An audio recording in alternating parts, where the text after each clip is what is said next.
Hi hello ನಮಸ್ಕಾರ. Guarantee news ವಿಶೇಷ ಕಾರ್ಯಕ್ರಮಕ್ಕೆ ಸ್ವಾಗತ. ನಾನು ನಿಮ್ಮ ಬೇರ್ಗನಹಳ್ಳಿ ಲಕ್ಷ್ಮೀನಾರಾಯಣ್. ವೀಕ್ಷಕರೇ, ಪ್ರತಿ ವಾರ ಸಾಕಷ್ಟು ಸಿನಿಮಾಗಳು ಥಿಯೇಟ್ರಿಗೆ ಬರ್ತಾ ಇರುತ್ತೆ. ಆದರೆ ಜನರ ಮನಸ್ಸಲ್ಲಿ ಉಳಿಯುವಂಥ ಸಿನಿಮಾಗಳು ತುಂಬ ಬೆರಳೆಣಿಕೆಯಷ್ಟು ಮಾತ್ರ ಬರ್ತವೆ. ಆ ನಿಟ್ಟಿನಲ್ಲಿ ಸಿನಿಮಾದ ಸ್ಯಾಂಪಲ್ಸ್ನಿಂದಲೇ ಸಾಕಷ್ಟು ನಿರೀಕ್ಷೆ ಮೂಡಿಸಿರ್ತಕ್ಕಂಥ ಒಂದು ಸಿನಿಮಾ ಸದ್ಯದಲ್ಲೇ ಥಿಯೇಟ್ರಿಗೆ ಬರ್ತಾ ಇದೆ. ಈಗ ಕನ್ನಡದ ಜೊತೆಗೆ ಪಕ್ಕದ ತೆಲುಗುನಲ್ಲೂ ಕೂಡ ಅಟ್ ಎ ಟೈಮ್ 2 ಭಾಷೆಯಲ್ಲಿ ರಿಲೀಸ್ಗೆ ರೆಡಿಯಾಗಿದೆ ಲವ್ OTP ಅಂತ.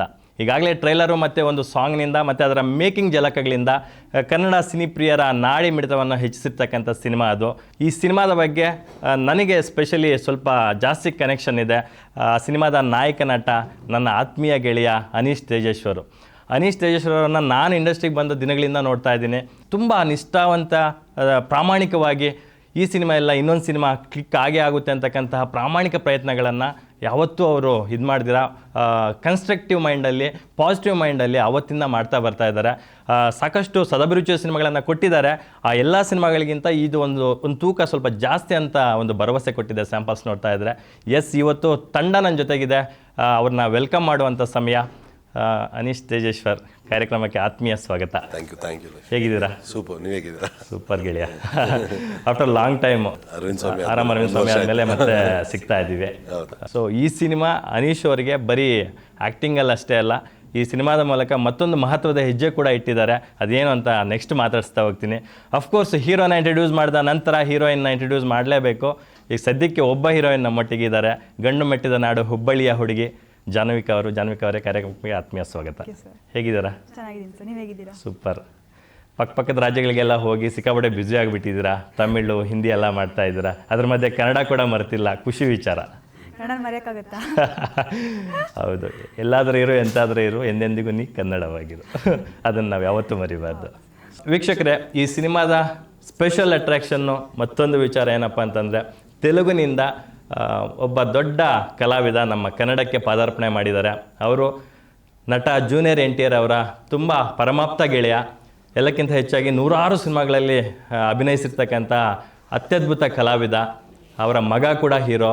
ಅವರ ವೈಫು ನಮ್ಮಲ್ಲಿ ಅನುಶ್ರೀ ಹೇಗೋ ಟಾಲಿವುಡ್ಡಲ್ಲಿ ಸುಮಾ ಕನಕಾಲ ಅಂದರೆ ಅಷ್ಟೇ ದೊಡ್ಡ ಫೇಮಸ್ ಆಗಿರ್ತಕ್ಕಂಥ ನಿರೂಪಕಿ, ಸ್ಟಾರ್ ನಿರೂಪಕಿ. ನಮ್ಮೊಟ್ಟಿಗಿದ್ದಾರೆ ರಾಜೀವ್ ಕನಕಾಲ ಅವರು. ಸರ್, ಕಾರ್ಯಕ್ರಮಕ್ಕೆ ಆತ್ಮೀಯ ಸ್ವಾಗತ ಸರ್. ನಮಸ್ಕಾರ. ಹೇಗಿದ್ದೀರಾ ಸರ್? ಚೆನ್ನಾಗಿದ್ದೀವಿ. ಬೆಂಗಳೂರು ಕರ್ನಾಟಕ ಅಂದರೆ ಏನು ನೆನಪಾಗುತ್ತೆ sir? Bengaluru Karnataka, first of all thatte idli, donne biryani and chitranna and kesari bath. Okay. Every filter coffee. Super filter coffee.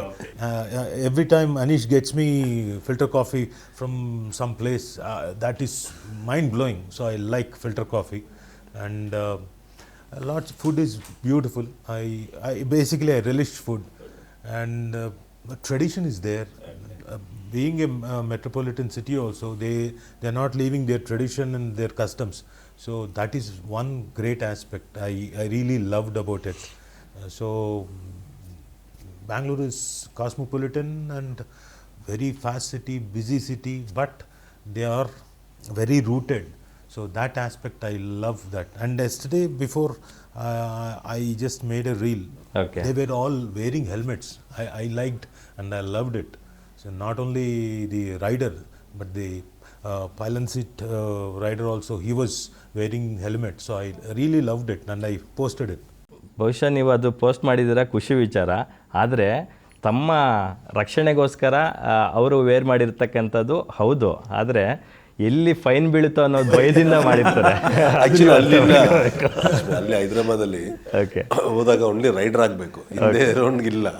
So ಇಲ್ಲ ಅವ್ರು ಹಿಂದೆಯವರು ಹಾಕ್ತಾರಂತ ಶಾಕ್ ಮಾಡೋದಿಲ್ಲ, ಹಾಕ್ಲೇಬೇಕಿಲ್ಲ ಅಂದರೆ ನಮ್ಮವರು ನೆಕ್ಸ್ಟ್ ಲೆವೆಲ್ ಫೈನ್ ಬೀಳುತ್ತೆ ಅಂತ. ಎಸ್ ಅನೀಶ್, ನಿಮ್ಮ ಕರಿಯರ್ಗೆ ಲವ್ OTP ತುಂಬ ಮಹತ್ವದ ಸಿನಿಮಾ. ಯಾಕೆ ಅಂತ ನೀವೇ ಹೇಳ್ಬೋದಾ ಅಂತ? ಎಲ್ಲ ಸಿನಿಮಾನೂ ಮಹತ್ವದ ಸಿನಿಮಾನೇ. ನಾನು ಯಾವತ್ತು ಒಂದೊಂದು ಸಿನಿಮಾ ಮಾಡೋಗಿ ಇನ್ನೊಂದು ಸಿನಿಮಾ ನಾನು ತೊಗೊಳೋದೇ ಇಲ್ಲ. ನೀವು ಹೇಳಿದ 1 ವರ್ಷ ಆಯಿತು ಅರವಿಂದ್ ಸ್ವಾಮಿ ಮಾಡಿದೆ, ಅದಾದಮೇಲೆ love OTP. I concentrate on one film, like give my 100%. ಅದಕ್ಕಿಂತ ಹೆಚ್ಚು ನಾನು ಅದ್ರ ಮೇಲೆ ಫೋಕಸ್ ಮಾಡಿರ್ತೀನಿ.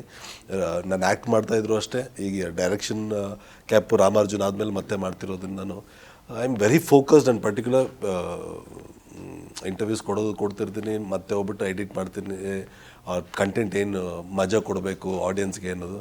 ಈಗ ರಾಮಾರ್ಜುನಲ್ಲಿ ಒಂದು ಕ್ರೆಡಿಬಿಲಿಟಿ ಇತ್ತು as a director also.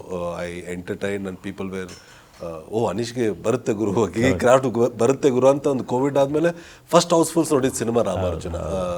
Covid ಆದಮೇಲೆ 50% ಆಕ್ಯುಪೆನ್ಸಿ ಇತ್ತು. ಆ ಇದರಲ್ಲೂ we had housefuls and we had good name ಎಲ್ಲನೂ ಒಳ್ಳೆ ಬಿಸ್ನೆಸ್ ಆಗಿತ್ತು ಸಿನಿಮಾ. ಸೊ ಅದಾದಮೇಲೆ ಮತ್ತೆ ನಾನು ಡೈರೆಕ್ಷನ್ ಮಾಡ್ತಿರುವಾಗ ದೇರ್ ವಿಲ್ ಬಿ ಒಂದು small expectation among the people ನನ್ನ ಇಷ್ಟಪಡೋರ ಮಧ್ಯೆಯಲ್ಲಿರುತ್ತೆ. ಸೊ ಅದನ್ನು ಅಚ್ಚುಕಟ್ಟಾಗಿ ಎಲ್ಲೋರ್ಗೆ ಡಿಸಪಾಯಿಂಟ್ ಆಗ್ದಿರ ಈ ಸರಿ ಒಂದು ಒಂದು ರೊಮ್ಯಾಂಟಿಕ್ ಕಾಮಿಡಿ ಜೋನಲ್ಲಿ ಇಟ್ಕೊಂಡು ರಾಮಾರ್ಜುನ ಆ್ಯಕ್ಷನ್ ಸಬ್ಜೆಕ್ಟು ಮಾಡೋಕ್ಕೆ ಬರುತ್ತೆ. Aneesh can do this kind of films. I don't want ಅಂದರೆ ಒಂದೇ ಜಾನರ್ ನಂದು, ನಾನು ಬರೀ ಆ್ಯಕ್ಷನ್ನೇ ಮಾಡ್ತೀನಿ ಅನ್ನೋದನ್ನು ಬಿಟ್ಟು ಇದೊಂದು ಒಂದು ಒಳ್ಳೆ ಎಂಟರ್ಟೈನ್ಮೆಂಟ್ ಇಟ್ಕೊಂಡು ಇಲ್ಲಿ ಯಾರು ಹೀರೋಯಿನ್ ಅಂತ ಏನೂ ಇಲ್ಲ ಲಕ್ಷ್ಮಿ. ನಾನೊಂದು ಪಾತ್ರ, ರಾಜೀವಣ್ಣ ಒಂದು ಪಾತ್ರ, ಜಾನ್ವಿಕ್ ಅವರು, ಸ್ವರೂಪಿಣಿ ಅವರು, ನಾಟ್ಯ, ಚೇತನ್. ಸೊ ಇಷ್ಟು ಜನಗಳ ಮಧ್ಯೆ ನಡೆಯುವಂಥ ಒಂದು hilarious fun entertainment with lot of emotion. ನಿಮಗೆ ಈ ಸಿನಿಮಾಲಿ ನೆಗೆಟಿವ್ ಕ್ಯಾರೆಕ್ಟರ್ ಅಳಿಸ್ತಾನೆ. Okay, maybe probably won't see that. ನೀವು ಯಾರು ಫಸ್ಟಿಂದ ನೆಗೆಟಿವ್ ಅನ್ಕೊಂತಿರೋ towards climax even those characters will make you cry. Okay. ಅಯ್ಯೋ ಪಾಪ ಅನ್ಸುತ್ತೆ. These things have crafted well in the